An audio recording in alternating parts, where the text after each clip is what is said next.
Chelsea had just battered Tottenham 4-1. There are no finer words in the English language. Helping me to dissect that game, understand exactly what it means, and talk about what the ramifications will be is the wonderful Flav. Flav, an honour to welcome you onto this channel again. Thank you so much for joining us on the club as well. In terms of this fixture from a Chelsea perspective, it was perfect. Everything went our way. I think Tottenham were very hard done by, very unlucky. How are you feeling? Because do you know what my overriding issue with the game is? And I know that we probably have a different perspective here, but I'm convinced if you had just decided to sit back at 1-1, you could have got something out of the game. I really think that he got it wrong, Postecoglou. What? So what went down to 9 men? Yeah, when you were down to 9 men and the score was level. I think. Look, it's not. Look, if you're the best thing to do in that scenario is to play a low block and hopefully launch a counter attack and get an opportunity to nick the game or at least play it out. But that's not the way Postecoglou plays football. It's never been that way, and it never will be that way.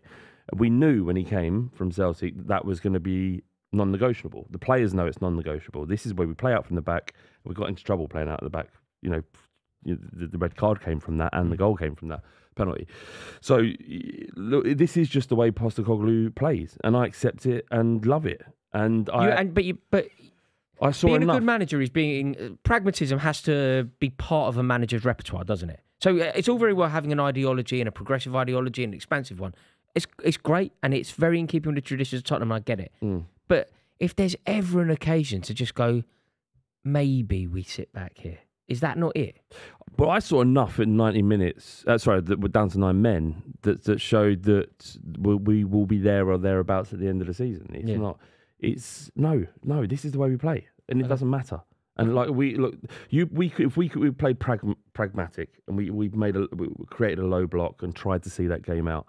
199 times out of 100 you lose anyway. In the Premier League, a team as good as and underrated as Chelsea are,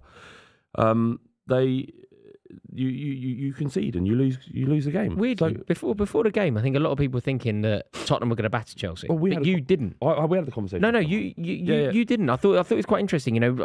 Wherever I've been, people have told me, Tottenham are going to do you this week. Tottenham are so much better than you. Tottenham are going to make it. What would it be? 9 wins out of 11 or something like that. Yeah.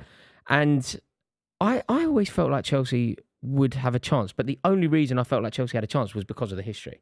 Yeah. We always turn up against you. I thought Chelsea had a chance because you've been playing so much better than people think, right? Most people look at your results. The game against Brentford the other week, Chelsea were the better team for the vast majority of it.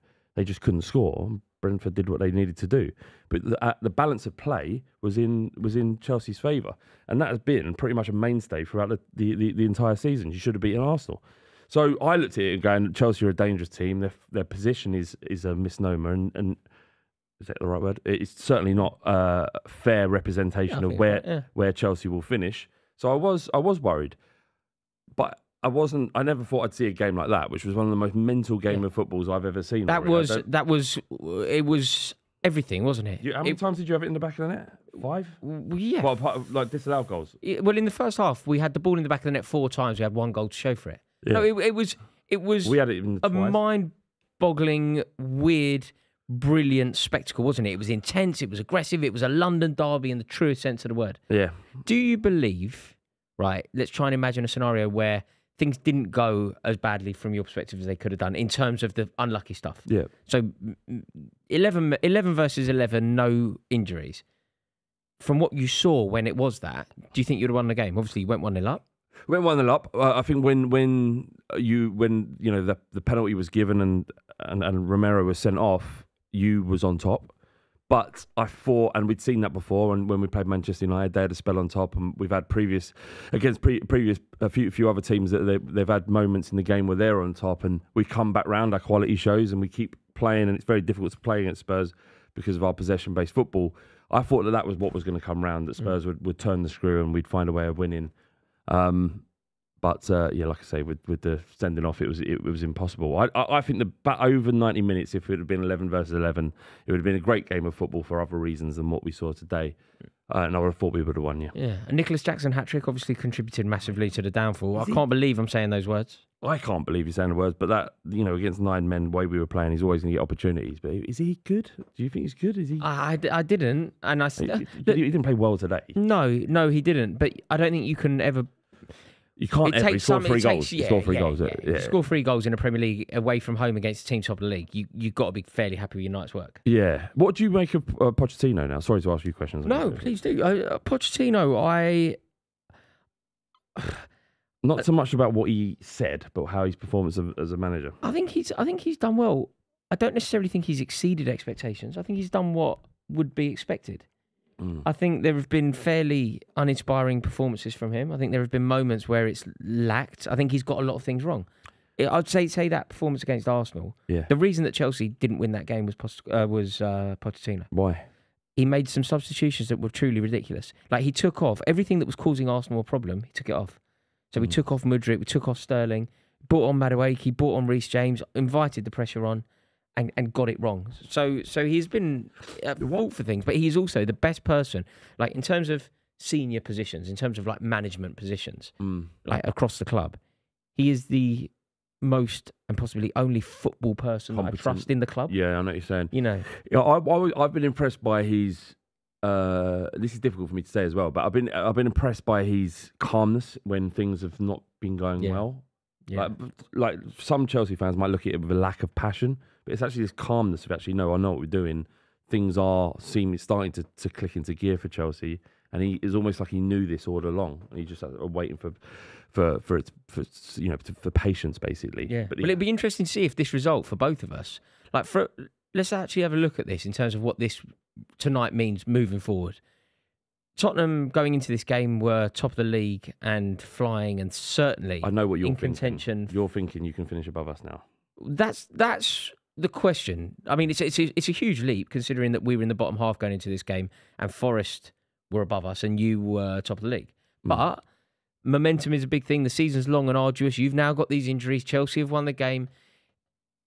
Do you believe that you will still get top 4 despite all of the injuries? Yeah, I do, because I think I think we can fix a lot in January, but also I think the work that Postecoglou's done with the squad as a whole would mean that the performances, while we might concede worse chances or easier chances to the opposition, I think fundamentally not a huge amount changes. The philosophy stays the same.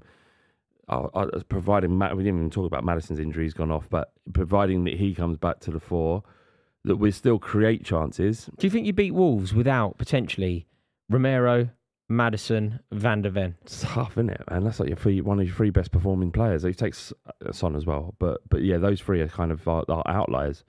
You're asking a lot, and again, like, we can make a lot of excuses, but fundamentally, excuses don't mean anything at the end of the season if you want to finish in the top 4. And you see, I think that we're going to use this as a springboard. I think Chelsea's ascendancy was happening before this game. I mean, we did just lose to Brentford. I know, but it's that people lose. I don't know why I'm defending this to you, but you lose games. I don't think under Postecoglou yet we've had that symbolic statement result. This is it.